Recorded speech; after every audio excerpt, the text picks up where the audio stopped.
काय सांगाल याबद्दल? हे आपले मुक्ताईनगर शहराची आणि बोदवड शहराच्या पाणीपुरवठा योजनेच्या संदर्भामध्ये खऱ्या अर्थाने आज मी आपल्यासमोर आलेलो आहे. मधल्या काळामध्ये बोदवड शहरासाठी आपण 6 मार्च 2023, मुक्ताईनगर शहरासाठी आपण 6 मार्च 2023 ला एक योजना मंजूर केलेली होती. ती योजना पूर्णा नदीच्या पात्रातून असल्याने याच्यापूर्वी पूर्णा नदीच्या पात्रातून आपली मुक्ताईनगरच्या किंवा त्या 48 गावांच्या पाणी योजनांसाठी जो दरवर्षी पावसाळ्यामध्ये किंवा उन्हाळ्याचं पाणी नदी पात्रातून कमी झाल्यावर ज्या अडचणी येत होत्या त्या अडचणी दूर करण्याच्या दृष्टीने आपण त्या कन्सल्टन्सीना काही उपाययोजना सांगितल्या होत्या.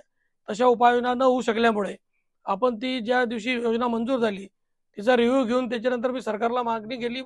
अधिवेशनामध्ये तसा प्रश्न उपस्थित केला की ही तापीवर न द्यावी, कारण तापीला गड कमी असतो, 3 महिने गड नसतो तापीला. पूर्णाला 3 महिने गड असून 3 महिने पाणी डिस्टर्ब होतं, अशुद्ध आणि कमी दाबाने पाणी येतं, त्यातल्या त्यात पाणी अनियमित येतं. त्याच्यामुळे नियमित पाणी मिळावं म्हणून मग किमान इथे जर पूर्णावर घ्यायचं असेल आपल्याला तर इथे प्री सेटलिंग टँक घेतला पाहिजे, मळपंप घेतला पाहिजे, हे योजनेमध्ये आपण अंतर्भूत करावं. अशा पद्धतीचं मी त्या एजन्सीला आणि सरकारलाही सांगितलं. विधानसभेत पण मी हा प्रश्न ठेवलेला होता. त्या दृष्टिकोनातून कालच्या दिवशी म्हणजे 1 तारखेला पत्र प्राप्त होऊन 1 मार्चला जीव महाराष्ट्र जीवन प्राधिकरणचे चीफ इंजिनियर यांनी पत्र दिलं आणि त्याच्यामधले ते बदल करून आज परत ती जी स्टे होता 6 मार्च 2023च्या नगर विकास विभागाच्या त्या योजनेला जो स्टे होता तो स्टे उठवून आज नव्याने ही योजना मंजूर झालेली आहे. आणि मुक्ताईनगर शहराला शुद्ध आणि मुबलक पाणी मिळण्यासाठी हा जो मधला अडचणीचा विषय होता तो आज दूर झालाय आणि लागलीच टेंडर नगरपंचायत करून आपण या महिन्याभरामध्ये काम चालू करू शकतो अशा परिस्थिती आज आहे. म्हणून आपल्यासोबत त्याच्या निमित्ताने आलेलो आहे.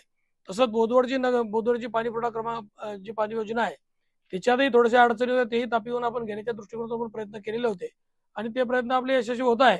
त्या दृष्टीने आपण कागदपत्र पुरवले आहे. 7 तारखेला आचारसंहिता संपली की बोदवड तालुक्याच्या 2 योजना मंजूर होतील आणि लवकरात लवकर त्याही योजनेचे काम चालू होईल.